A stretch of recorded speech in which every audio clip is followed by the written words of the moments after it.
Hindi rin daw sila kumbinsido sa ginagawa nitong mga retired ah, mga Marines na ito. Kaya nga ayaw nilang ipagamit yung pangalan ng Marines kasi nasisira. Sila sana, no, yung grupo nila, sabi niya, sila yung mga nagdadala ng pangalan ng Marines. Gusto nilang linisin ang pangalan nila sa Marines. Kaya kasama siya diyan eh.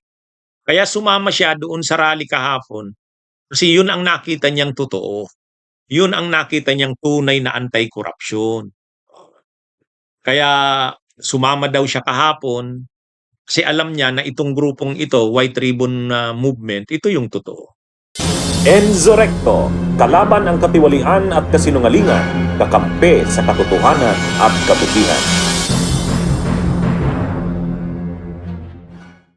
Si Kerubin, nakausap ko kahapon, mga kabunyog. Magaling nakausap itong si retired, itong si retired Colonel Kerubin. Magaling nakausap.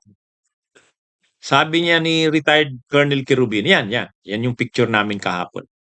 Tingnan nyo. Si retired Colonel Kerubin yung nakaupo na nakaputi. Yang nakatayo na yan, si Father Puti. Ah, ah, Ako yung yan, nasa side. Magkasama kami kahapon ni retired Colonel Ariel Kerubino. Ngayon, nagkikwentuhan kami tungkol sa mga retired Marines. Yung mga kasama doon sa yung kasama kila Baligod sa kila Defensor. Sabi ni retired Colonel Kerubin, kami yung totoong Marines na naninindigan sa tama. Yun, tama yun.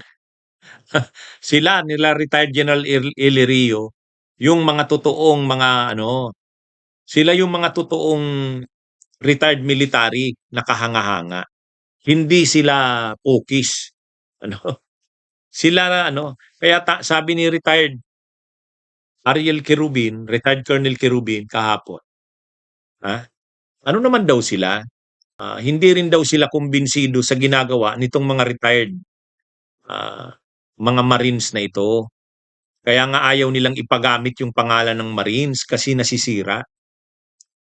Sila sana, yung grupo nila, sabi niya, sila yung mga nagdadala ng pangalan ng Marines. Gusto nilang linisin ang pangalan nila sa Marines. Kaya kasama siya diyan eh.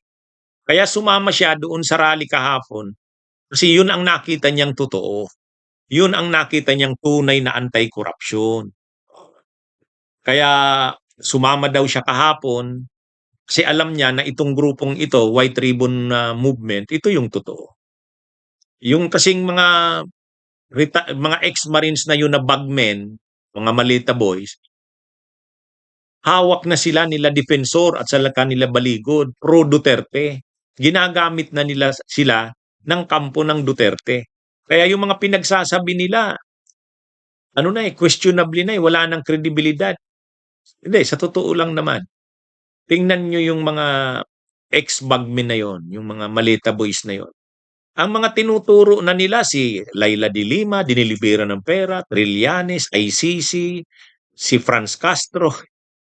Paano mo naman nasabing anti-corruption kayo tapos yun yung pinupuntirya nyo na dapat kung anti-corruption kayo, ang ituro nyo ng mga dinalhan nyo ng mali-malitang pera, milyon-milyon, yung totoong mga corrupt. Paano naman ah, sila de Lima, sila Franz Castro?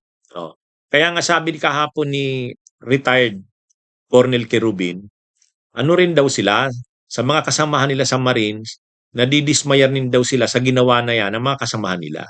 Pero mas marami daw naman silang matino na talagang totoong anti-corruption na hindi hawak ng mga politiko.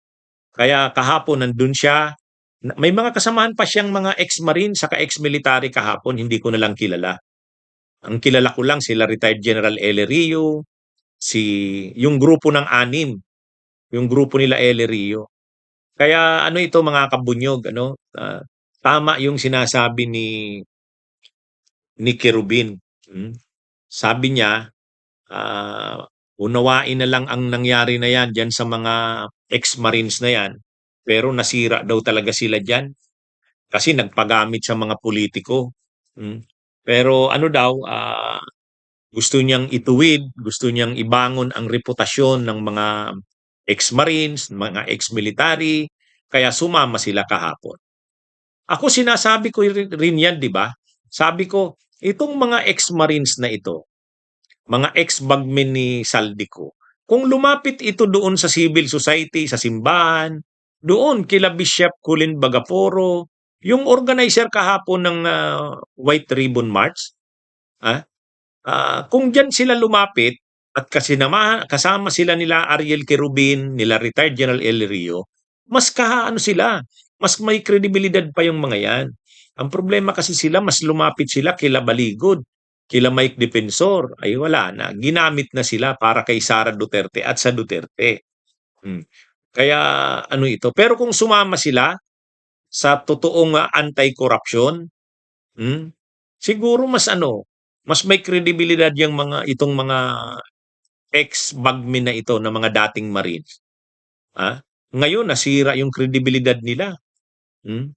Ngayon si retired Colonel Querubin, dumidistansya sila. Sabi niya marami naman kami kahit yung grupo ni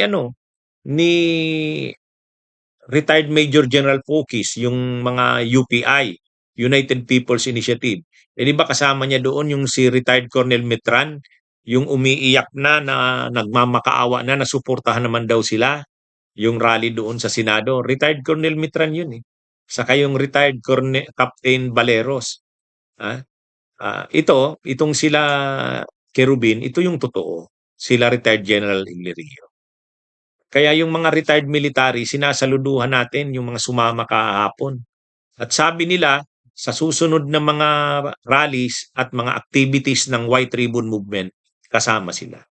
Ayan, yan yung totoo ng mga retired military, hindi pang destabilisasyon, kundi totoong anti-corruption talaga, anti-political dynasty. Okay, mga kabunyog, mga kababayan, yan po ang mga nangyari kahapon. Magandang araw sa inyong lahat. Mabuhay po tayo. Bunyog, bunyog, halikan na kasama ka. Bunyog, kapag buklod ay may pag-asa. Luzon, Visayas, Mindanao, isa ang pananaw. Sa bagong Pilipinas ang bunyog isisigaw.